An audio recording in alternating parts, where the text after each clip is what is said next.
Hello friends, Sandeep आगरमोर tutorial में आपका स्वागत है। आज हम आपको बताएंगे कि होंडा शाइन बाइक का टेल लाइट किस प्रकार से रिप्लेसमेंट किया जाता है। तो आज हम जो आपको प्रक्रिया बताएंगे वह होंडा सीवी शाइन मोटरसाइकिल के टेल लाइट के रिप्लेसमेंट टेल लाइट को रिप्लेस करने के लिए है। लेकिन आप ध्यान रखें कि बाकी और जो टू व्हीलर बाइक्स होती हैं, जो टू व्हीलर होते हैं, उनके लिए भी प्रक्रिया लगभग सेम होती है, बस थोड़ा थोड़ा परिवर्तन रहता है। तो आप इसे समझ लें। सबसे पहले बाइक को आप मेन स्टैंड पर खड़ा करें। मेन स्टैंड पर खड़ा करने के बाद आप इसका सीट कवर जो सीट होती है उस सीट को निकाल लें। ठीक है, इस सीट को निकाल लें। इसके बाद आप देखेंगे कि इसमें यहाँ पर ये दो नट और बोल्ट्स लगे हुए हैं। तो इन नट बोल्ट्स को आपको खोलना पड़ेगा। इसके लिए आपको लगेगा एक ये रिंच लगेगी आपको। तो ये इसमें 8 mm का जो है, ये 8 mm आपका बॉक्स टाइप स्पेनर है। इसकी सहायता से आपको इन बोल्ट्स को खोलना पड़ेगा।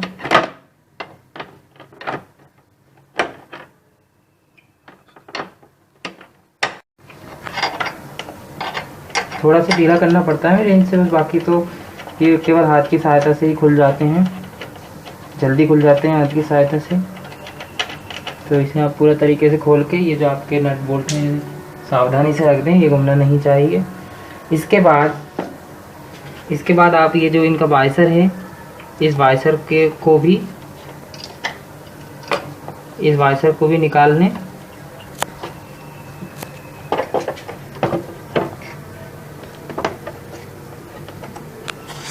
इसे आप दबाएंगे स्क्रूज को। इसके बाद एक चीज़, यहाँ नीचे आप देखेंगे, इसमें नीचे ये जो कवर है आपका, इसके नीचे आप साइड में आ जाइए तो आप यहाँ देखेंगे कि यहाँ पर दो स्क्रू जो हैं, यहाँ पर साइड में दो स्क्रू दिए होते हैं। ये आपका जो है टायर के ऊपर वाला पोर्शन है। ये नीचे टायर दिख रहा होगा आपको, इस टायर से ऊपर वाला पोर्शन है, या जो आपका इंडिकेटर होता है, साइड इंडिकेटर ये देख रहे हैं आप। इंडिकेटर के जस्ट यहाँ बगल में ये जो स्क्रू होता है, दोनों तरफ होता है ये स्क्रू, एक लेफ्ट में होता है एक राइट में होता है। दोनों को आप खोल लीजिए। इन्हें भी खोलना ज़रूरी है, वरना आपका जो टेल लाइट है उसका कवर जो है नहीं खुलेगा, या अगर आप ज़्यादा प्रेशर या ताकत लगा देंगे तो हो सकता है कि टेल लाइट का कवर डैमेज हो जाए। तो इसे सावधानी से खोलें और स्क्रूज को संभाल कर रख दें। ये वाला स्क्रू भी खोल लें आप।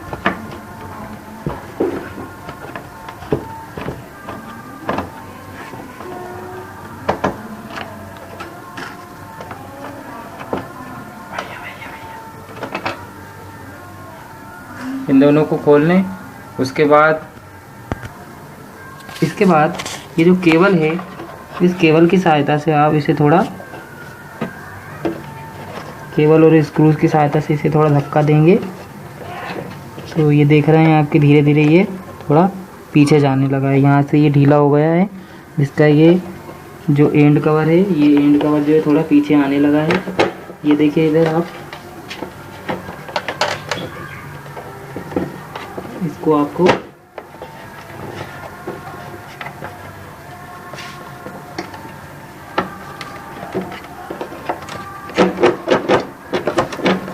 थोड़ा हिलाते हुए, तो आगे पीछे करते हुए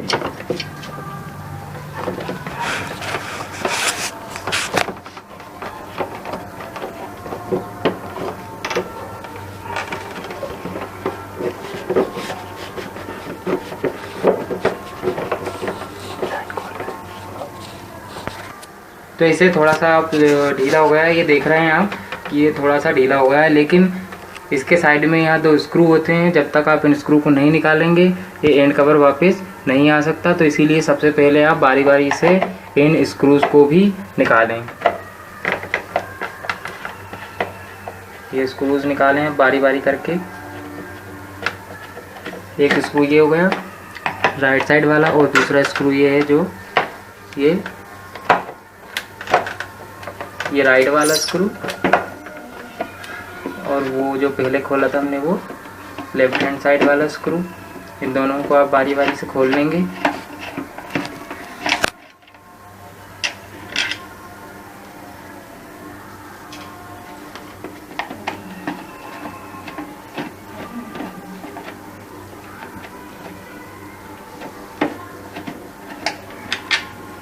उसके पश्चात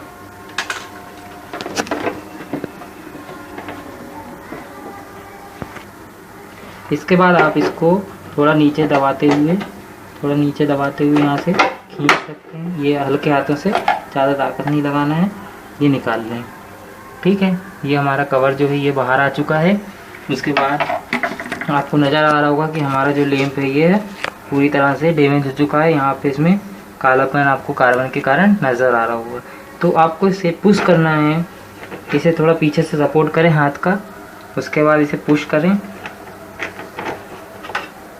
यहाँ से पुश करके इसको एंटी क्लॉकवाइज डायरेक्शन में आपको घुमाना है और ये लैंप जो है हमारा यह वापस बाहर आ जाएगा।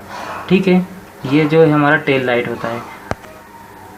तो जो डैमेज टेल लाइट होते हैं वो ऊपर से नज़र से ही दिखाई दे जाते हैं, ये बहुत ब्लैक पड़ जाते हैं अधिकतर समय पर। या आप इसका फिलामेंट देखेंगे तो इसका फिलामेंट जो होता है वह फिलामेंट भी टूट जाता है। तो यह अब हमें रिप्लेस करना पड़ेगा। तो इसे देखें आप कि इसमें जो होता है ये ऐसा ऊपर एक बबल टाइप का निकला हुआ होता है। ये नया लैंप है। इस नए टेल लाइट में आप देखेंगे जब रिप्लेस करने के दौरान कि इसमें यहाँ बबल टाइप का 2 निकले होते हैं ऊपर होल्डर के ऊपर। तो आप इन्हें क्या करें, इन्हें जो आपका बबल होता है वो आपके यहाँ टेल लाइट में देखेंगे सॉकेट में जो है एक स्लॉट कटा हुआ है। यदि आपको नज़र आ रहा हो तो आप देखेंगे यहाँ जो आपके फिलामेंट्स हैं, जो आपके टर्मिनल्स हैं, इन टर्मिनल्स के सामने जस्ट एक स्लॉट टाइप का नज़र आएगा। तो इस स्लॉट में आपको ये जो बबल है इसको रख करके इस लैंप को प्रेस करना है। इस लैंप को प्रेस करके आप इसे क्लॉकवाइज डायरेक्शन में घुमा दें। अब हमारा लैंप आप इसे चेक कर सकते हैं, ये लूज़ नहीं रहना चाहिए, फिट रहना चाहिए। ये देखिए आप, ये बढ़िया तरीके से फिट हो चुका है। तो यदि आप चाहें तो मोटरसाइकिल को ऑन कर यह सही तरह से लगा हुआ है, वर्क कर रहा है कि नहीं, यह आप चेक कर सकते हैं। इसके लिए आप अपनी चाबी निकाल लीजिए और इग्निशन स्विच को ऑन कर लीजिए। ये देखिए, तो देखा आपने लैंप जो है हमारा काम कर रहा है। तो आइए अब हम आपको बता देते हैं कि इसे वापस व्यवस्थित कैसे करना है, इसकी वापस असेंबली कैसे करना है। सबसे पहले एक हाथ में आप अपना जो एंड कवर था, जो टेल लाइट का कवर था, इसको अपने हाथ में रखें। इसके बाद हमें इस टेल लाइट कवर को इस टेल लाइट का जो आपका होल्डर है इसके ऊपर फिट करना है। इसे फिट करने के लिए आप ये देखिए, आप इसे बड़ी आसानी से फिट हो जाता है। ये देखते रहिए, आपकी जो स्क्रू हैं ये स्क्रूज के एकदम साइड में होना चाहिए। ये दर्शाता है कि जो आपका टेल लाइट है ये सही तरह से लग चुका है, सही तरह से लग रहा है अथवा नहीं। तो ये अभी फिट हो चुका है बढ़िया तरीके से। इसके बाद हम दोनों साइड के जो स्क्रूज हैं, इन स्क्रूज को वापस बारी बारी करके दोबारा लगा देंगे।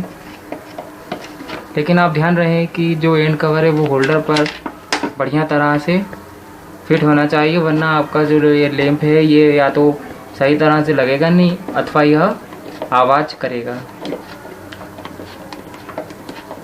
तो इसे आप ध्यान रखें। तो यह हमने पीछे से अच्छी तरह से फिट कर लिया है। इसके बाद आप ध्यान रखें कि इसे जो स्क्रूज हमने खोले थे, इन स्क्रूज को वापस दोबारा लगाना है। लेकिन कभी कभी क्या होता है, ये केबल जो होती है ये खोलने के कारण वापस बाहर बहुत ज़्यादा खिंच जाती है। इस वजह से लैंप होल्डर में सही नहीं बैठ पाता। अगर आपके साथ ऐसी दिक्कत हो तो आप ध्यान रखें कि इस केबल को वापस सॉकेट में यहाँ से वापस हाथ से थोड़ा अंदर पीछे या आगे, या तो आगे की ओर या पीछे की ओर करके देखें कि आपका लैंप सही फिट बैठ रहा है कि नहीं। लेकिन हम उम्मीद करते हैं कि आपका लैंप जो है सही बैठ जाएगा। तो अब देखिए, इसके बाद आप क्या कीजिए कि ये जो स्क्रूज़ हैं इन स्क्रूज़ को वापस फिक्स कर दीजिए। ठीक, स्क्रूज़ को लगाते समय आप बिल्कुल सावधानी रखें। कोई भी वाइसर या जो आपका जर्क ऑब्जर्वर है कोई भी बिल्कुल निकलना नहीं चाहिए या घूमना नहीं चाहिए। कोई भी छूटना नहीं चाहिए, अन्यथा आपकी मोटरसाइकिल में से पीछे टेल लाइट की तरफ से अननेसेसरी आवाज़ आने लगेगी। तो आप सबसे पहले ध्यान रखें कि ये जो केबल को जकड़ के रखने के लिए एक फ्लेंज होती है, इसकी सहायता से इस स्क्रू को कस लें। इसे हाथ से जितना हो सके उतना ज़्यादा टाइट कर दें। उसके बाद हमें फिर रेंच की आवश्यकता लगेगी। इसे दोनों तरफ से हाथ की सहायता से पहले कस लें। आप जितना टाइट हो सके उतना हमें टाइट करना है। इसके बाद जब टूल की ज़रूरत पड़े तो फिर टूल भी आवश्यक हो जाते हैं।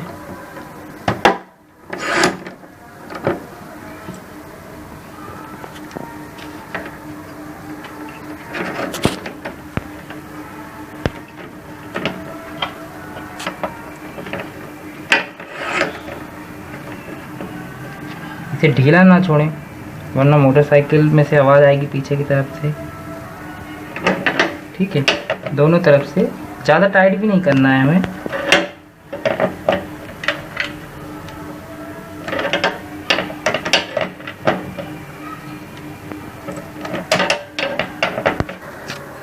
अब पुनः आप स्क्रूज को कसने के बाद पुनः इस सीट को वापस से लगा दें।